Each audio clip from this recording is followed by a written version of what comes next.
La déception sur les visages de Philippe Brunel et de Fabrice Domarcolino en dit long. Vendredi soir dernier, Angers est passé à un cheveu d'une victoire éclatante face à Montpellier. Et pour cause, on joue la 93e minute quand Malik Couturier, monté aux avant-postes, donne l'avantage et croit-on la victoire à son équipe. À cet instant, le SCO mène 3-2. C'est de la folie dans le stade et sur le banc angevin. Le temps additionnel est terminé, mais l'arbitre de la rencontre, M. Fautrel, accorde 1 minute supplémentaire. Raison invoquée, la bande à Brunel a fêté un peu trop longtemps cette troisième réalisation.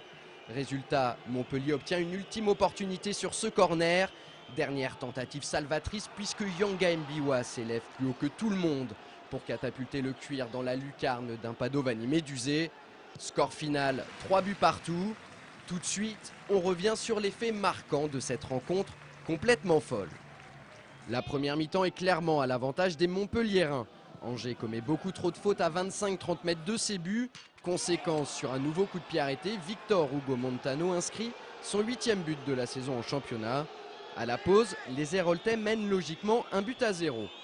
La mi-temps, c'est également le moment choisi par Jean-Louis Garcia pour remettre les pendules à l'heure. Je ne vous reconnais pas, les gars. Alors, c'est vrai que si on ne veut pas gagner ce match, il suffit de continuer comme ça. Maintenant, si vous voulez vraiment le gagner, d'abord pensez à égaliser. Prenez les choses petit à petit. Remettez-vous à mettre du mouvement, du jeu au sol, passez par les côtés. Message reçu 5 sur 5 au retour des vestiaires. Djelabi décale Brunel sur la gauche. Le capitaine angevin, comme bien souvent, adresse un caviar à Paul Alou-Effolou. Le plat du pied de l'attaquant camerounais du SCO est parfait. Angers recolle au tableau d'affichage pour le plus grand bonheur des 8000 spectateurs présents au stade Jean-Bouin.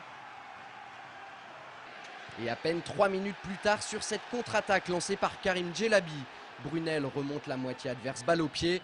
L'ancien Lensois fixe et enroule sa frappe. Carasso repousse à 2 reprises et c'est Floyd Aïté qui jaillit pour pousser le ballon dans la cage vide. Il inscrit là son premier but sous le maillot angevin.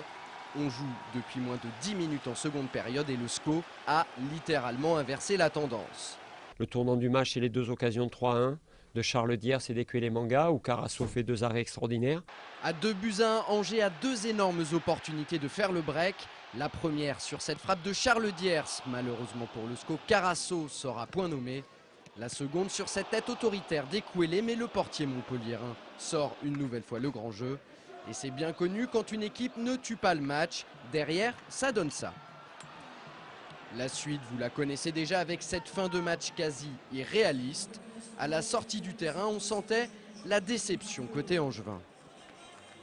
Bien sûr qu'on peut être frustré, après ce qu'on a montré en deuxième mi-temps surtout, parce qu'en première mi-temps on n'a pas été à la hauteur, mais c'est sûr qu'on est frustré sur ce qu'on a fait en deuxième mi-temps. Mettre 3 buts à une équipe de Montpellier qui n'en prend pas beaucoup de buts déjà.